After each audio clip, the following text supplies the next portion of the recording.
So just changing out a few rotten weatherboards today, and I just thought it'd be worth showing everyone the process in how to do a replacement effectively of weatherboards. There's a good reason why this is rotten like this.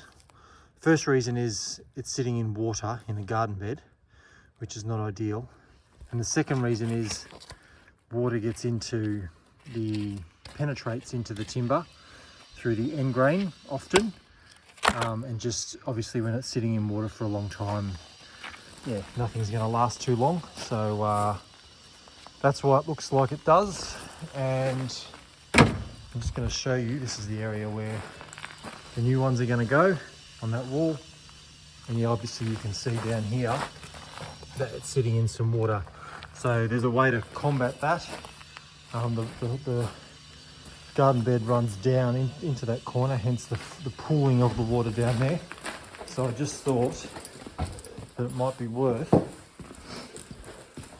showing how to combat that. So what I'm going to do in this case is put a little hardwood plinth. I've just made a little check out there for the electrical cables in the ground, so that'll sit around those.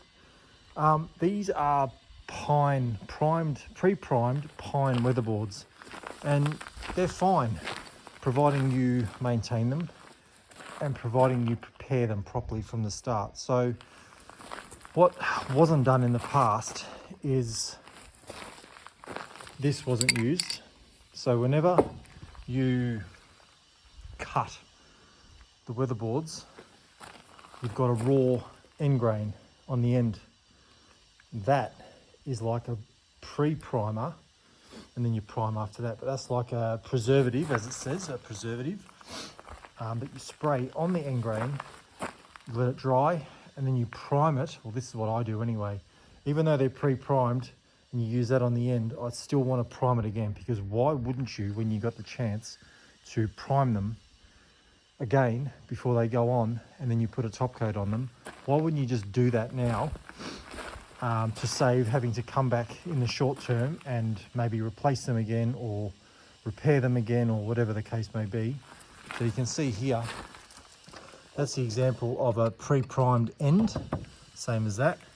And then I can spray some of the preservative on and let that dry, and then I'll go over it with an undercoat, all of them, on the ends and the tops, on the faces, the seam faces, and then go from there. So I'm using this hardwood as the bottom plinth because it's a bit more hard wearing than what the pine is long term, and the fact that it's probably going to be taking up a little bit of water.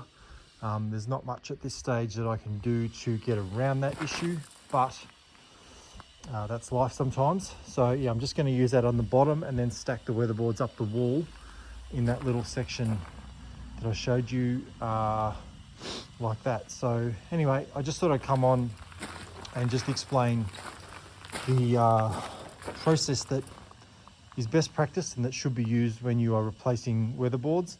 It might take longer and more of a drag, but you know what, like, there's a right and a wrong way to do things, and I think if you take the extra time, it's just going to save you some headaches down the track.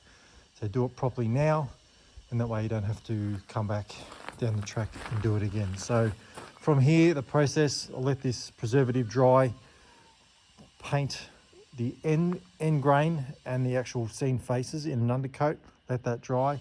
Then I'll probably install the weatherboards, and then I'll go over it with the final colour, a top coat, 2 or 3 top coats, whatever's required, to finish off the job. And that's it, easy done. I'll see you in the next one.